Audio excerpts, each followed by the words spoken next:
पूछिए sir. Sir, Mahadev app को लेकर के अब क्या अपडेट्स हैं? उसमें सीधे तौर पर अब स्टैब्लिश हो गया है सीडी आने के बाद शुभम सोनी की कि पैसों का लेन देन हुआ है और शुभम सोनी अब अपना सारा डाटा सरकार को देने को भी तैयार ही नहीं है। महाराष्ट्र में पिछले कल चुनावों के नतीजे आए। एक तरफा चुनाव भारतीय जनता पार्टी और गठबंधन ने जीता है। ये दिखाता है कि ये जो अखिलेश यादव जी बार बार मध्य प्रदेश में आके कह रहे हैं कि ये इंडी अलायंस, ये घटिया घमंडिया गठबंधन, ये किसी काम का नहीं।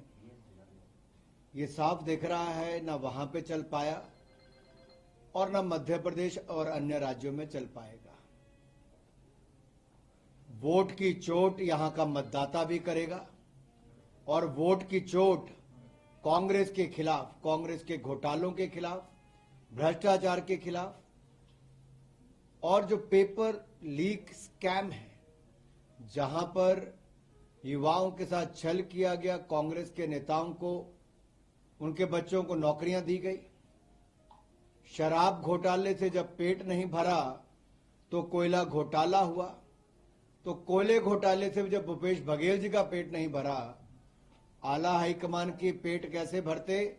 तो महादेव ऐप से 508 करोड़ की घूस खाना, ऐसा साफ हुआ है सब कुछ। और बदनाम और भ्रष्टाचार का चेहरा कांग्रेस का बाहर आया है।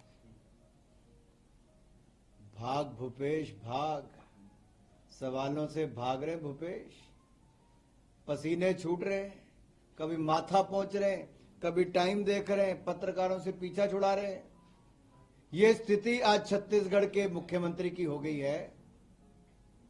ना युवाओं को जवाब दे पा रहे, ना महिलाओं को, ना जांच एजेंसियों को दे पाएंगे और पहले मीडिया के सवाल का जवाब नहीं दे पा रहे।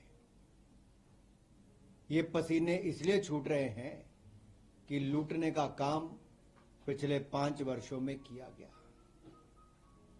जनजातीय क्षेत्र वालों के लिए, गरीबों के लिए जो सुविधाएं मिलनी थी, 508 करोड़ की खुद तो घूस खा ली, लेकिन 560 करोड़ रुपया छत्तीसगढ़ सरकार का जमा नहीं करवाया कि लाखों गरीबों को पक्के मकान बनके दिए जा सके। हजारों करोड़ मोदी जी ने भेजे, लेकिन गरीबों के पक्के मकान नहीं बना कर दिए। हजारों करोड़ का अनाज हमने केंद्र सरकार की ओर से भेजा, उसमें भी लूट की खुली छूट छत्तीसगढ़ में हुई। इन 5 वर्षों में छत्तीसगढ़ में एक नहीं अनेक घोटाले हुए और एक में ही अगर 508 करोड़ की घूस हुई तो आप कल्पना कीजिए, शराब घोटाला, गोठान घोटाला, कोयला घोटाला, पेपर लीक घोटाला, अनाज घोटाला, घोटाले पे घोटाला। कांग्रेस के लिए एटीएम बन गया था छत्तीसगढ़ और शायद इसीलिए ही कांग्रेस के बड़े दिग्गज नेता नजर नहीं आ रहे हैं। सर, बीजेपी पर ही आरोप लगा रहे हैं कि जिस गाड़ी में पैसा पकड़ा जा रहा है वो बीजेपी की है और यहाँ पर भी बहुत सारे वीडियोस। मैं इतना ही कहूंगा, कल बघेल जी ने कहा कि ऐप बंद क्यों नहीं की। मैं उनसे पूछना चाहता हूं, कितनी बार लिखा उन्होंने? जब शुभम सोनी से गप्पे मारते थे, पैसा लेते थे और पुलिस का दबाव बनाया जाता था पैसा ऐंठने के लिए, अब तो खुद पैसा देने वाले ने आगे आके कहा कि कैसे पुलिस के लोगों का इस्तेमाल किया। और मैं बधाई देता हूं टीवी चैनल्स को भी, जिन्होंने स्टिंग करके उनको दिखाया है और अधिकारियों ने माना कि उनको कैसे पैसा पहुंचाया जाता था। ये अपने आप में ओपन एंड शट केस है, लेकिन कांग्रेस तो भ्रष्टाचार की जननी है।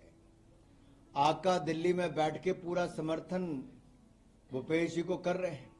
छत्तीसगढ़ में कहा गया, भ्रष्टाचार करो और भूपे करो, भूपेल को पेमेंट करो, भूपेश बघेल को, और मस्त रहो। और वो महादेव ऐप के माध्यम से नजर आया कि कैसे शुभम सोनी ने पेमेंट की है। सर, इलेक्शन कमीशन भी गई है कांग्रेस और ये कह रही कि आचार संहिता लगी हुई, इस इस दौरान छापे मारना, इस तरह के आरोप लगाना, उन पर नाम करने की? मुझे एक बात बताइए, क्या ये पहला चुनाव है जहां पर पैसे पकड़े गए?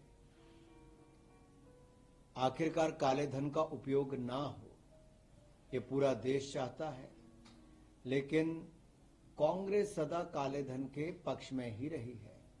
तो कांग्रेस तो चलती ही ऐसे है। केंद्र की सरकार इनकी 10 साल थी, 2G घोटाला, CWG घोटाला, कोयला घोटाला, अंतरिक्ष घोटाला, सबमरीन घोटाला, अगुस्ता वेस्टलैंड घोटाला, नेशनल हेराल्ड घोटाला। अब जिसके आका ही घोटाले वाले हों तो भूपेश बघेल जी कहां पीछे रहते? सर, इंडी गठबंधन को लेकर अखिलेश यादव का